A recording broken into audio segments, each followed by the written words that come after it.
Hello friends, welcome to Bhoomika kitchen. ನಾನು ನಿಮ್ಮ ಭೂಮಿಕಾ ಸುದರ್ಶನ್. ಇವತ್ತು ಒಂದು ಸಿಂಪಲ್ ಆಗಿ ಚಟ್ನಿ ರೆಸಿಪಿನ ತೋರಿಸ್ತಾ ಇದ್ದೀನಿ. ಎಷ್ಟೊಂದು ವೆರೈಟಿ ಚಟ್ನಿಗಳನ್ನ ತೋರಿಸ್ತಾನೆ ಇರ್ತೀನಿ. ವಾರಕ್ಕೊಂದು ಚಟ್ನಿ ಅಂತೂ ನಿಮಗೆ ತೋರಿಸ್ತಾ ಇರ್ತೀನಿ. ಕಂಪ್ಲೀಟ್ ಡಿಫ್ರೆಂಟ್ ಆಗಿರುತ್ತೆ. ದೋಸೆ, ಇಡ್ಲಿ, ಚಪಾತಿ ಅಥವಾ ರೈಸ್ ಐಟಮ್ಗಳಿಗೆ ಚಟ್ನಿ ಇದ್ದರೆ ತುಂಬ ಚೆನ್ನಾಗಿರುತ್ತೆ ಅಲ್ವಾ? ಅದಕ್ಕೆ ಡಿಫ್ರೆಂಟ್ ವೆರೈಟಿ ಚಟ್ನಿಗಳನ್ನ ನಾನು ನಿಮಗೆ ತೋರಿಸ್ತಿದ್ದೀನಿ. ಇವತ್ತು ಇದು ತುಂಬ ಸ್ಪೆಷಲ್ ಆಗಿದೆ. ಬನ್ನಿ ಮಾಡ್ಕೊಳ್ಳೋದು ಹೇಗೆ ಅಂತ ನೋಡೋಣ.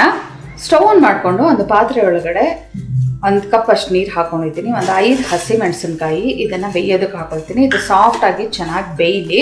ಅಷ್ಟರಲ್ಲಿ ಕಡಲೆಕಾಯಿ ಬೀಜ ಹುರ್ಕೊಳ್ಳೋಣ. ಒಂದು ಬಾಣಲೆ ಒಳಗಡೆ 1/4 ಕಪ್ ಅಷ್ಟು ಕಡಲೆಕಾಯಿ ಬೀಜ ತೊಗೊಳ್ತಾ ಇದ್ದೀನಿ. ಇದನ್ನ ಹುರಿದು ಸಿಪ್ಪೆ ತೆಗಿಬೇಕು. ಈಗ ಹೈ ಫ್ಲೇಮಲ್ಲಿ 1-2 ನಿಮಿಷ ಹುರ್ಕೊಂಡು ನಂತರ ಲೋ ಫ್ಲೇಮಲ್ಲಿ ಸಿಪ್ಪೆ ಬಿಡೋವರೆಗೂ ಹುರ್ಕೊಳ್ಳೋಣ. ಕಡಲೆಕಾಯಿ ಬೀಜನ ಚೆನ್ನಾಗಿ ರೋಸ್ಟ್ ಮಾಡ್ಕೊಂಡಿದ್ದೀನಿ. ಸಿಪ್ಪೆ ಬಿಡ್ತಾ ಇದೆ ನೋಡಿ. ತಣ್ಣಗಾದ್ಮೇಲೆ ಸಿಪ್ಪೆ ಎಲ್ಲ ರಿಮೂವ್ ಮಾಡ್ಕೊಳ್ತೀನಿ. ಅದರಿಂದ ಮೆಣಸಿನ್ಕಾಯಿ ಸಾಫ್ಟ್ ಆಗೋವರೆಗೂ ಚೆನ್ನಾಗಿ ಬೇಯಿಸ್ಕೊಂಡಿದ್ದೀನಿ. ಹಿಂಗೆ ಪ್ರೆಸ್ ಮಾಡಿದ್ರೇ ಗೊತ್ತಾಗ್ತಾ ಇದೆ ಮೆಣಸಿನ್ಕಾಯಿ ಬೆಂದಿರೋದು. ಇವಾಗ ಇದನ್ನ ಪಕ್ಕ ಎತ್ತಿಟ್ಕೊಳ್ತೀನಿ.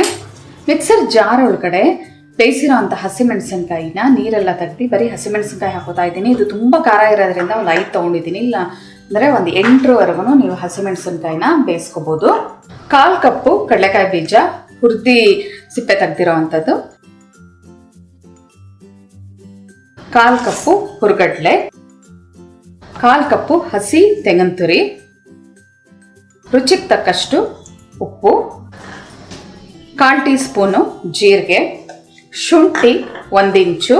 ಇದಿಷ್ಟನ್ನು ಮೊದಲು ಹಾಗೆ ಗ್ರೈಂಡ್ ಮಾಡಿಕೊಂಡು ನಂತರ ಸ್ವಲ್ಪ ನೀರು ಹಾಕ್ಕೊಂಡು ಗಟ್ಟಿ ಚಟ್ನಿ ಅದಕ್ಕೆ ರುಬ್ಕೋಬೇಕು. ನೋಡಿ, ಆದಷ್ಟು ಗಟ್ಟಿಗೆ ರುಬ್ಕೋಬೇಕು ಈ ಹದದಲ್ಲಿ. ಇವಾಗ ಇದಕ್ಕೆ ಒಗ್ಗರಣೆ ಹಾಕೊಳ್ಳೋಣ. ಸ್ಟವ್ ಆನ್ ಮಾಡ್ಕೊಂಡು ಒಂದು ಚಿಕ್ಕ ಬಾಣಲಿ ಒಳಗಡೆ 1 ಟೇಬಲ್ ಸ್ಪೂನ್ ಎಣ್ಣೆ ಹಾಕಿದ್ದೀನಿ. ಎಣ್ಣೆ ಒಂಚೂರು ಚೆನ್ನಾಗಿ ಬಿಸಿ ಆಗ್ತಿದೆ. ಹಾಗೆ ಸಾಸಿವೆ ಒಂಚೂರು, ಜೀರಿಗೆ ಒಂಚೂರು ಹಾಕೊಂಡಿದ್ದೀನಿ.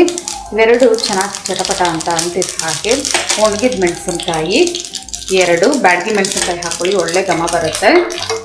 ಎಲ್ಲ ಚೆನ್ನಾಗಿ ಮಿಕ್ಸ್ ಮಾಡ್ಕೊಂಡಿದ್ದೀನಿ.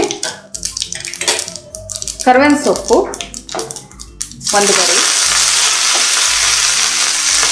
ಇದನ್ನು ಕೂಡ ಮಿಕ್ಸ್ ಮಾಡಿಕೊಂಡು ಇದನ್ನು ಚಟ್ನಿ ಒಳಗಡೆ ಹಾಕೊಳ್ಳೋಣ. ಈಗ ಒಂದು ಬೌಲ್ಗೆ ಟ್ರಾನ್ಸ್ಫರ್ ಮಾಡ್ಕೊಂಡಿದ್ದೀನಿ. ಒಂದು ಚೂರು ನೀರು ಹಾಕ್ಕೊಳ್ತಾ ಇದ್ದೀನಿ.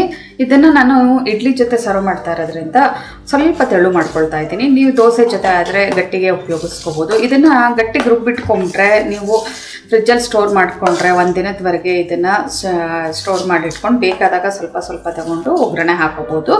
ಇವಾಗ ಇದಕ್ಕೆ ಒಗ್ಗರಣೆ ಹಾಕೊಳ್ಳೋಣ. ಮಾಡಿಟ್ಟಿರೋಂಥ ಒಗ್ಗರಣೆನ ಹಾಕ್ಕೊಂಡು ಇವಾಗ ಇದನ್ನ ಕ್ಲೀನಾಗಿ ಮಿಕ್ಸ್ ಮಾಡ್ಕೊಳ್ತೀನಿ.